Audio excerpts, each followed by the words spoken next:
afternoon. It's Thursday, February 18th, and this is IBA News broadcasting from Jerusalem. We open with the funeral of Reserve Officer Captain Eliav Gelman, who was killed yesterday by friendly fire in the midst of a terror attack at the Gush Etzion Junction. Hundreds accompanied Gelman last night as he was laid to rest at the small Kfar Etzion cemetery. The 30-year-old paratrooper captain was on reserve duty at the junction when a Palestinian terrorist attempted to stab him. Gelman drew his weapon to shoot when at the same time soldiers deployed nearby fired at the terrorist, also hitting Gelman in the heart. The officer was rushed to the Shaarei Tzedek hospital where he later succumbed to his wounds. Gelman is survived by his pregnant wife, Rinat, and 2 young children. Iran will pay thousands of dollars to the families of Palestinian terrorists.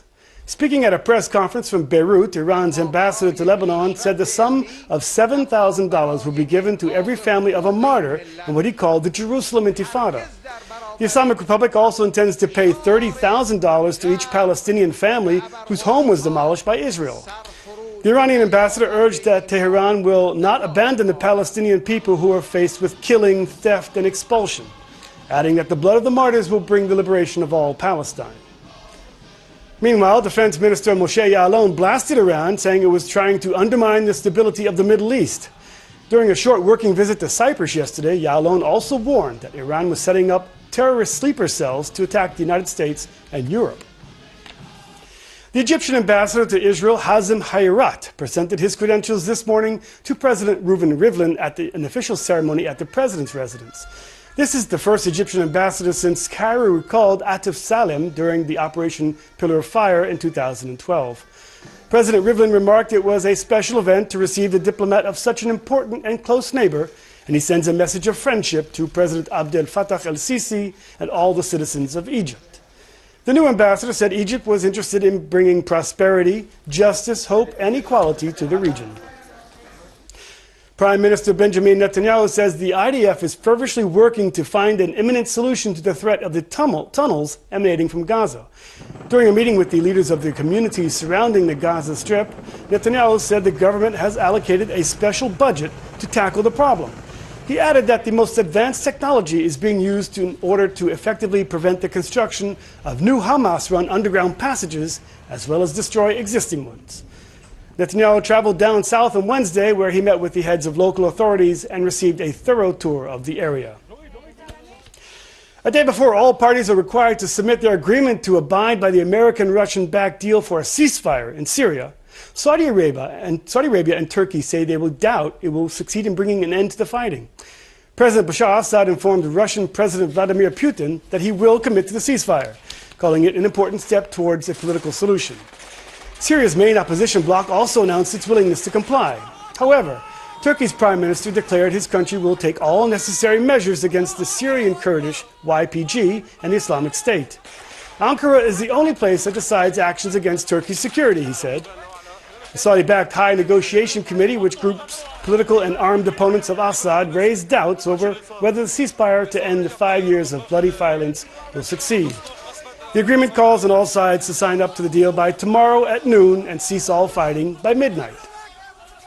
We're sure that Russia will do something, but the problem here, in this agreement, if they target al-Nusra, we're not defending al-Nusra, we're against al-Qaeda, we're against ISIS, Daesh, but maybe they will use that as an excuse to target moderate fighters, to target the Syrian Free Army. And there has to be some assurance, from the states, especially from the United States. I believe the responsibility now of the United States to protect civilians in Syria, to protect modern fighters. The situation in East Jerusalem is genuinely shocking. That's the latest from British Prime Minister David Cameron, who criticized Israel's government and policies and slammed settlement construction. Cameron's statements were in response to a question raised by a Labour MP concerning the plight of the Palestinians. I am well known as being a strong friend of Israel, but I have to say the first time I visited Jerusalem and had a proper tour around that wonderful city and saw what has happened with the effective encirclement of East Jerusalem, occupied East Jerusalem, it is genuinely shocking. And so what this government has consistently done and gone on doing is saying, yes, we are supporters of Israel, but we do not support illegal settlements. We do not support what is happening in East Jerusalem, and it's very important that this capital city is maintained in the way it was in the past. Jerusalem Mayor Nir Barkat rejected Cameron's statement, saying that even if he is a true friend of Israel, he doesn't have all the facts. In Washington, U.S. Secretary of State John Kerry also spoke out against Israel and its settlement policy. His comments came amid discussions concerning the pending ceasefire in Syria, due to go into effect on Saturday. Kerry took the opportunity to criticize Jerusalem while commenting on the stalemate in the Israeli-Palestinian peace talks. I don't think that the situation is helped by additional settlement construction and building. And I think that we need to see measures taken on both sides to indicate a readiness and willingness to try to proceed forward and reduce the violence. Joining me now in the studio to shed some light on the top stories of the week is Amotz Asael, senior columnist for the Jerusalem Post and the Dow Jones Market Watch. Well, Amotz, it's been an interesting week, and today we had the ambassador from Egypt present his credentials to the president. What is Egypt looking for? Are they ties warming up with Israel? I think that Egypt, under its current management, is looking after Egypt's affairs, which is a very positive development from the viewpoint of international stability and certainly from the viewpoint of Western interests and obviously Israeli interests. This Egyptian government, from day one, was looking at domestic issues. It was looking at, for instance, launching projects like the expansion of the Suez Canal, providing mass housing, affordable housing for millions of Egyptians who sorely need it, and also rationalizing the price regime in Egypt by abolishing subsidies that were extremely costly and also economically damaging for Egypt. These were their kinds of priorities, while of course also confronting terror in Sinai. When these are your priorities, Israel, even if you're negative about it, moves down to the bottom of your ladder. What's more, that we have growing indications that this particular leadership does not have a grudge against Israel. This is already a generation, hardly one of whom actually met us on the battlefield. It's been now, fortunately, 37 years since we signed peace, and even longer than that since we actually fought a war. And I think that this is what we're seeing now from Egypt. I hope it's a good sign of good things to come. Now, let me ask you about Syria, this ceasefire. You give it a chance? I think that just like right now, the headline is this ceasefire's arrival. Next week's headline will be this ceasefire's collapse. No one expects it to last. It is, I think, an exercise in futility. Everyone understands when reading not even the fine lines, but the very wording of this agreement, that it does not even purport to bring an end to all the hostilities.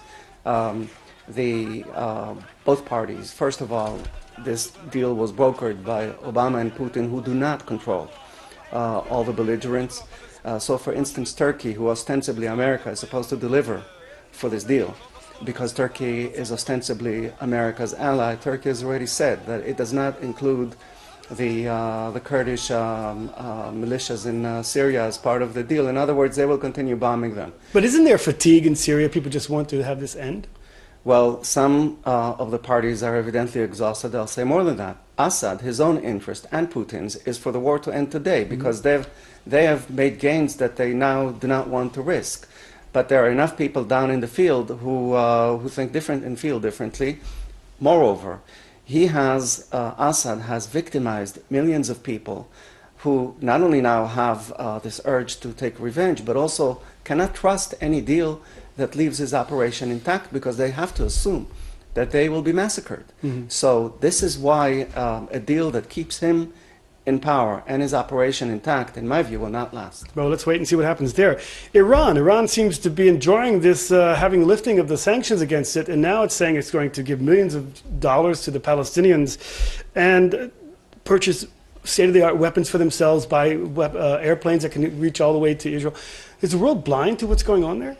Well, the world's attitude is quite clear. The question is what the Iranians are up to, and I think that this is a real provocation directed frontally at Israel. It's even more blunt than what Saddam Hussein did in his time when he paid suicides, because he at least didn't announce it. It took a while until this was discovered, and then it was dealt with. I think the Iranians are now trying to emulate that same exercise, and it's intolerable from an Israeli viewpoint, also from an international viewpoint, because this says we are going to actively assist and encourage people who kill innocent passersby in the middle of the Exactly, and yet the sanctions to remain removed. The sanctions were imposed under certain circumstances, and it would be unrealistic on our part to expect the sanctions to be deployed as part of a response to this provocation. This is not to say that there aren't other things to do in its face, and the first of them is to make it plain and to announce and to unveil what the Iranians are up to over here, because it runs exactly contrary to the international interest of fighting terror, completely regardless of us.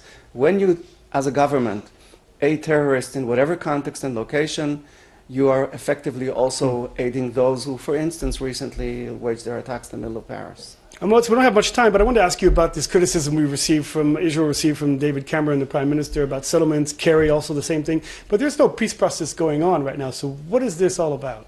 I think that Kerry's tune is the same as we've been hearing all this time, so he's a separate case. In Cameron's case, it's more exceptional in terms of his own record. And I think that the context is the recent British measure against BDS, and my impression is that he wanted to balance the impression that he was taking a very ambitious step in favor of Israel with some anti-Israeli statements. Well, thanks, Amos Yaalon. Always a pleasure to have your insight. Thank you, Ari. In local crime news, the Tel Aviv District Court today sentenced notorious underworld figure Eitan Chaya to 20 years in prison and $1.5 million shekel fine.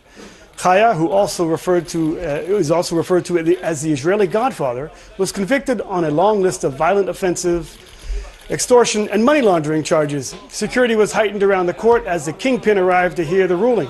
Chaya's lawyers said they would appeal what they call an exceptionally disproportionate jail term.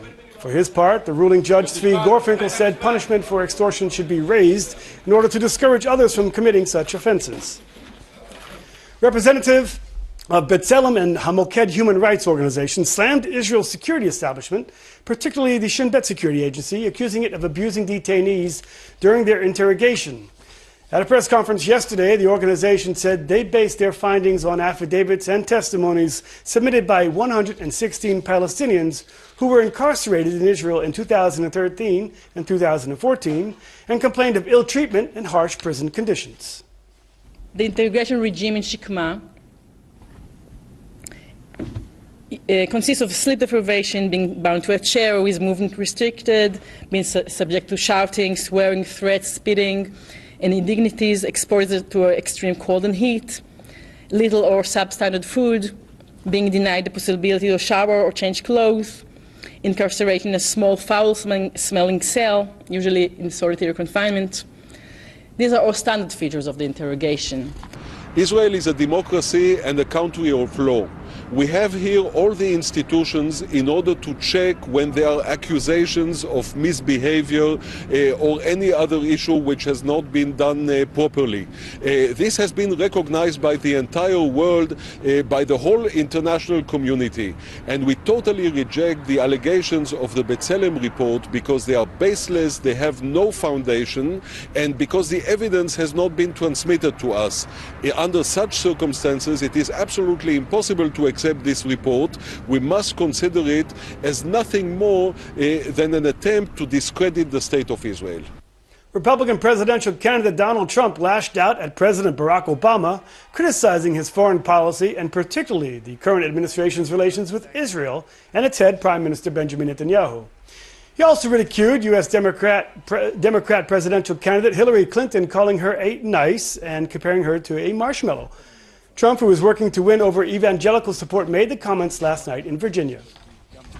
I tell you what, Obama was the worst thing that's ever happened to Israel. You can look at it as he's not a good president and he's not doing a good job. And you look at Bibi Netanyahu, you look at what he has gone through. I mean, you could just see the level of exasperation on that man's face, how they just, the most basic things, they weren't winning anything. Why did we make a deal like this with these people? Just days before the acclaimed Academy Awards, Oscar-nominated celebrities were urged to reject the $55,000 trip to Israel offered as part of an awards gift bag. Two American-based groups campaigning to end Israel's so-called occupation of Palestinian territories placed a full-page ad in Los Angeles Times calling to skip the trip to Israel, don't endorse Israeli apartheid. The ad said the trip that is partially funded by the Israeli government is part of a greater strategy to distract the world from Israel's occupation. So this is coming at a moment when there's a real question about what the role of the motion picture industry is when it comes to social responsibility. And we think that it's important that at this time they think about the issue of Palestinians as well and not take the bait and not take the trip to act as apartheid lackeys in this casting call by the Israeli government. Criticism of Israel also made its way to the popular San Francisco-based Airbnb website, which offers travelers from all over the world places to stay in more than 190 countries. This after residents of Jewish communities in Judea and Samaria are listing their properties for holiday rentals on the international internet site. Palestinians are now accusing Airbnb of promoting what they're calling illegal Israeli settlements. But according to Miri Maoz Ovadia, a regional council spokeswoman, some 250,000 tourists visit each year in what she describes as the biblical heartland of Israel. This campaign that is run by Israel and a foreign company called Airbnb is a very strange campaign because it is promoting tourism to illegal Israeli settlements in the occupied Palestinian territory. Promotion of such tourist activities is a violation of international law and should not be allowed by any country. This is our land, this is our country. We think that everybody can come here, even Christian, Muslims, everybody. The only thing that they have to know that they're coming to a settlement here, religious, so you could not be free, but everybody can come here and to enjoy the view. People who want to come through Airbnb, for example, they see a map of Israel, they know exactly where they're going to. I'll tell you more than that. And people who want to come and understand Israel's politics, we invite them to come to us because the only way to understand the political situation and to touch different political issues is to come and spend a day in the heartland, in a Jewish community, and to speak people to people and to understand the local perspective. A best-selling satirical German novel about Adolf Hitler, is called Look Who's Back, has conquered the world. Well, now it's been translated into Hebrew. Will it succeed here? In the novel and subsequent film, Hitler wakes up in modern-day Berlin and doesn't understand how it still exists despite his expressed orders to destroy it.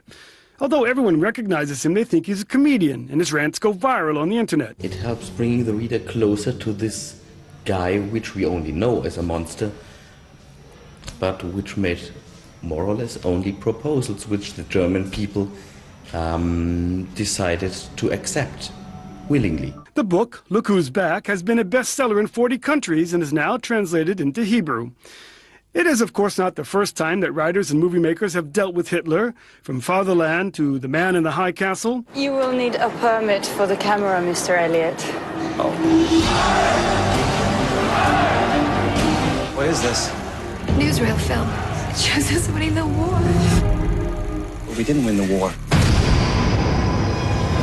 We've seen funny, ridiculed Hitler from the great dictator, and even after the world learned about the horrors of the Holocaust, there was the producers. And now it's springtime for Hitler and Germany. But in the book, Hitler turns into a celebrity there, today, on the social media networks, without modifying anything. Actually, we have forgotten about how easy it must have been to be a Nazi. We usually say it's why did they do it? And they knew it were all crimes, and we wouldn't do it. But this book is showing to you that it's not so hard to go along with this guy. Many comfort themselves saying that Hitler could only have succeeded during the radio era when he controlled the communications, but not today during the era of social media. People don't try to get all the information they can get. What they more and more are getting used to is to get the information they want, and which sounds pleasant. And of course, the Nazi ideology was something easy to follow, made intendedly to be easy to follow. So it would be ideal for Hitler, because he would telling you those news you want to hear. So Hitler as a fable, could also arise today and tomorrow in a democratic era and with our own will And the Germans are not immune, and no one is immune. That's the very serious message that hides in this comic book. Final preparations are well underway for tomorrow's annual Tel Aviv Samsung Marathon, which is considered to be one of the biggest sporting events in the country. IBA's Efrat Patat caught her breath and brings us this preview.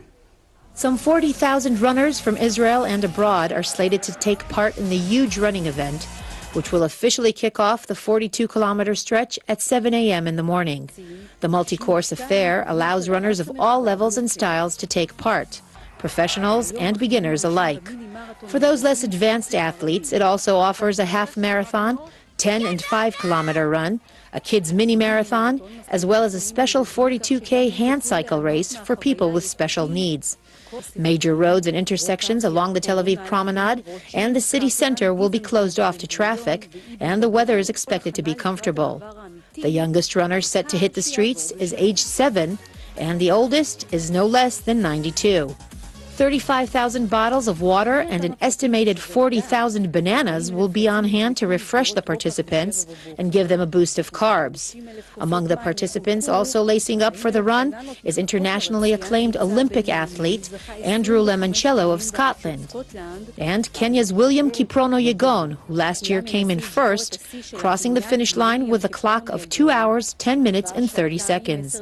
Yegon is striving for a repeater. He hopes to break his own record and take home the $40,000 prize once again. I just want to go out and run hard and have a really good race and be able to, come away from Israel with a really good time that I've had here. I've been training. I'm thinking that it's not bad, but I'll try even to improve my time for last year. Stock talk now, and share prices on the Tel Aviv Stock Exchange rose across the board in a day of heavy trading. The shekel was mixed in trading against major foreign currencies. Let's take a look at the late afternoon numbers.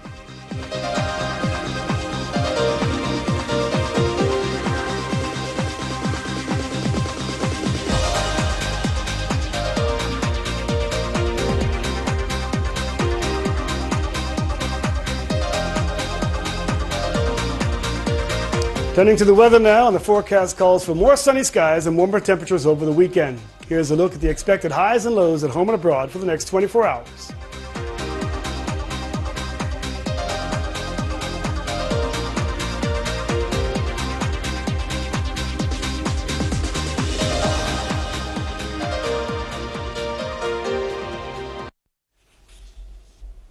That brings us to the end of this broadcast of IBA News. I'll be back on Sunday for another daily edition. Until then, have a great weekend. Shalom from Jerusalem.